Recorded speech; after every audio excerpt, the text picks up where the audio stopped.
이 새벽에 우리에게 주시는 하나님의 말씀은 베드로전서 2장 1절에서 10절입니다. 하나님의 말씀을 봉독하겠습니다. 그러므로 모든 악독과 모든 기만과 외식과 시기와 모든 비방하는 말을 버리고 갓난아기들 같이 순전하고 신령한 젖을 사모하라. 이는 그로 말미암아 너희로 구원에 이르도록 자라게 하려 함이라.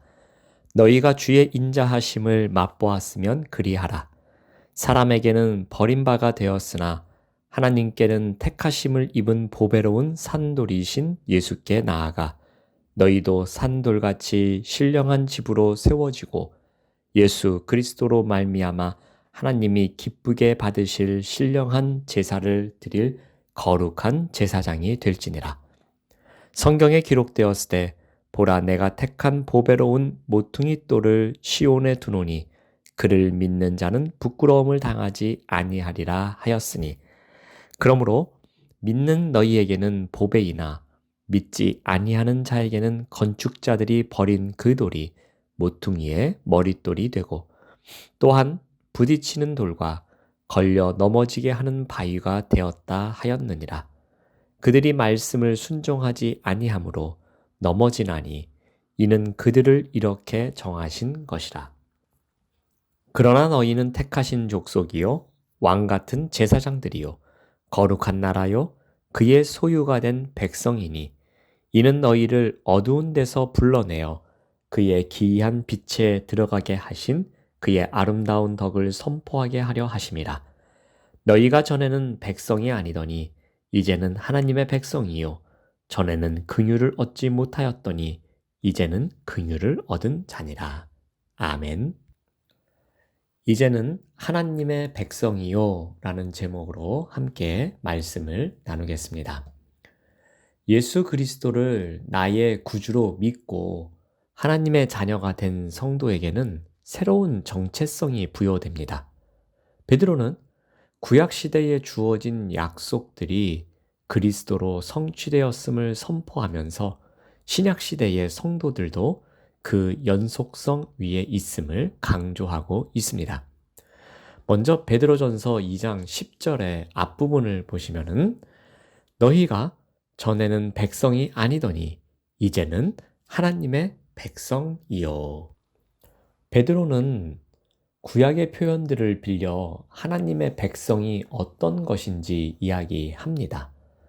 베드로전서 2장 9절 말씀을 보시면 그러나 너희는 택하신 족속이요 왕 같은 제사장들이요 거룩한 나라요 그의 소유가 된 백성이라고 합니다. 이것은 모두 언약 관계를 배경으로 합니다. 하나님이 시내산에서 출애굽 백성을 묘사한 것과 동일합니다. 우리 출애굽기 19장 5절에서 6절 말씀을 보시면 세계가 다 내게 속하였나니 너희가 내 말을 잘 듣고 내 언약을 지키면 너희는 모든 민족 중에서 내 소유가 되겠고 너희가 내게 대하여 제사장 나라가 되며 거룩한 백성이 되리라. 너는 이 말을 이스라엘 자손에게 전할지니라. 하나님은 시내산에서 이스라엘과 언약을 맺으셨습니다. 하나님은 그들을 애굽에서 구속했다고 선포하십니다. 그리고 하나님은 이스라엘을 거룩한 백성으로서 열방을 위한 제사장으로 임명하십니다. 구약시대에 택함받은 이스라엘이 하나님의 제사장 나라로서 하나님과 다른 열방을 중재했듯이 이제는 하나님의 백성으로 택함받은 성도들도 왕같은 제사장으로서의 역할을 맡을 것을 선포하고 있습니다. 자, 그렇다면 이러한 하나님의 백성들이 무엇을 해야 한다라고 합니까? 자, 먼저 악을 버려라 라고 명령합니다. 우리 베드로전서 2장 1절 말씀을 봅니다. 그러므로 모든 악독과 모든 기만과 외식과 시기와 모든 비방하는 말을 버려라 라고 합니다. 예수 그리스도를 믿고 구원받은 성도가 됐다고 바로 그리스도의 장성한 분량으로 자라는 것은 아닙니다. 미숙하고 잘못된 부분이 여전히 많이 있습니다. 그러나 하나님의 백성이 되면 이전과 같은 삶에서 달라져야 합니다. 과거에 악한 것을 버려야 합니다. 구체적이고 실제적인 악한 습관들을 버려야 합니다. 기만, 외식, 시기, 비방을 언급하고 있는데요. 이것은 인간관계에서 일어나는 요소입니다. 왕 같은 제사장으로서의 역할 가운데 가장 중요한 것은 하나님과 인간 사이의 중보의 역할입니다. 이것은 먼저 사람과 사람 사이의 관계에서 발생하는 일에 대한 훈련이 필요한 것입니다. 그래서 기만 대신에 존중하는 훈련, 외식 대신에 진실한 훈련, 시기 대신에 배려하는 훈련, 비방 대신에 포용하는 훈련, 이러한 것이 먼저 있어야 된다라는 것입니다. 다음으로 해야 할 일은 말씀을 사모하라입니다. 우리 2절 말씀을 봅니다. 갓난아기들 같이 순전하고 신령한 젖을 사모하라. 이는 그로 말미암아 너희로 구원에 이르도록 자라게 하려 함이라. 갓난아기들 같이 순전하고 신령한 젖을 사모해야 합니다. 갓난아기는 혼자 힘으로는 아무것도 할 수 없습니다. 그런데 유일하게 할 수 있는 일이 있는데 그것은 우는 일입니다. 엄마가 젖을 줄 때까지 우는 것입니다. 하나님의 백성은 이와 같이 사모해야 하는 것이 있습니다. 무엇을 사모합니까? 여기서 순전하고 신령한 젖은 하나님의 말씀을 의미합니다. 즉, 하나님의 말씀에 대해서 어린 아이와 같이 간절함이 있어야 합니다. 하나님의 말씀에 대한 배고픔과 목마름을 갖고 있어야 합니다. 하나님의 백성은 영적 아이가 되어서 순전하고 신령한 젖인 하나님의 말씀을 간절히 사모해야 합니다. 다음으로 해야 할 일은 예수님께 나아가라입니다. 유대인들은 예수 그리스도를 버렸기에 은혜를 받지 못했습니다. 우리 2장 4절 말씀을 보시면은 사람에게는 버림바가 되었으나 하나님께는 택하심을 입은 보배로운 산돌이신 예수께 나아가. 산돌이신 예수님을 거치는 돌로 생각해서 유대인들은 십자가에 못 박았습니다. 그들은 예수님을 버림으로 하나님께 버림을 받았습니다. 그러므로 하나님의 백성인 거룩한 제사장이 되기 위해서 어떻게 해야 합니까? 예수 그리스도로 말미암아 가능해집니다. 우리 2장 5절 말씀을 봅니다. 너희도 산돌같이 신령한 집으로 세워지고 예수 그리스도로 말미암아 하나님이 기쁘게 받으실 신령한 제사를 드릴 거룩한 제사장이 될지니라. 산돌이신 예수님께 나아가는 자만이 부끄러움을 당하지 않고 하나님의 백성이 될 수 있다고 가르쳐 줍니다. 예수님께 나아가야 하나님이 우리를 귀하게 여기시고 사용하십니다.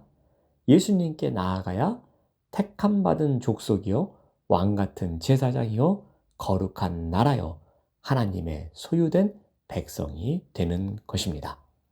자, 그렇다면 하나님의 백성으로 불러주셔서 우리에게 주시는 특권은 무엇입니까? 그 특권에 대해서 2장 10절에 이렇게 기록합니다. 너희가 전에는 백성이 아니더니 이제는 하나님의 백성이요 전에는 긍휼을 얻지 못하였더니 이제는 긍휼을 얻은 자니라. 하나님의 백성으로 받은 특권이 바로 긍휼을 얻는 것입니다. 멤버십의 특권이 하나님의 긍휼입니다. 하나님의 백성이 누릴 수 있는 특권인 긍휼은 바로 하나님의 사랑의 열매입니다.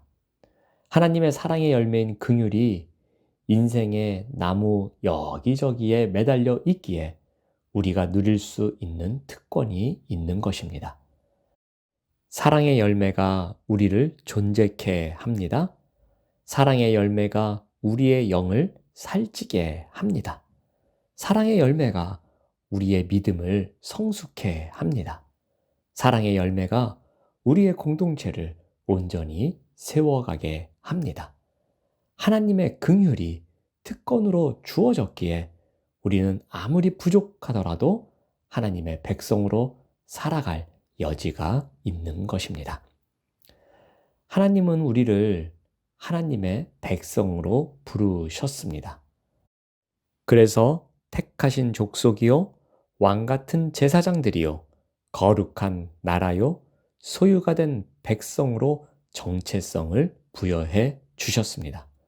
우리를 하나님의 백성으로 부르셔서 시대의 사명을 맡기셨습니다.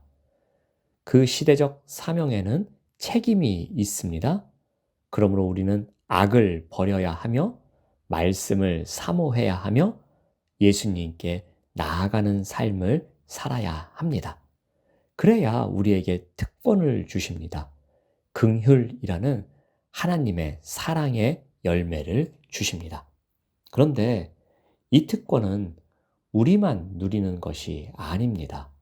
세상으로 하여금 하나님을 알게 하고 세상을 하나님과 연결해주는 통로 역할을 하도록 우리에게 주어진 특권입니다. 이 특권이 필요한 누군가에게 그 특권을 나누는 삶을 살아가는 우리 모두가 되시기를 바랍니다. 기도하겠습니다. 하나님 감사합니다. 우리를 이 땅에서 하나님의 백성으로 불러주셨습니다. 하나님의 백성으로서 악을 버리며 말씀을 사모하며 예수님께 나아가는 삶을 살아가게 하옵시고 우리에게 주어진 특권인 하나님의 사랑의 열매를 통해서 더 많은 열매를 맺는 삶을 살아갈 수 있도록 인도하여 주시옵소서. 예수님의 이름으로 기도드립니다. 아멘.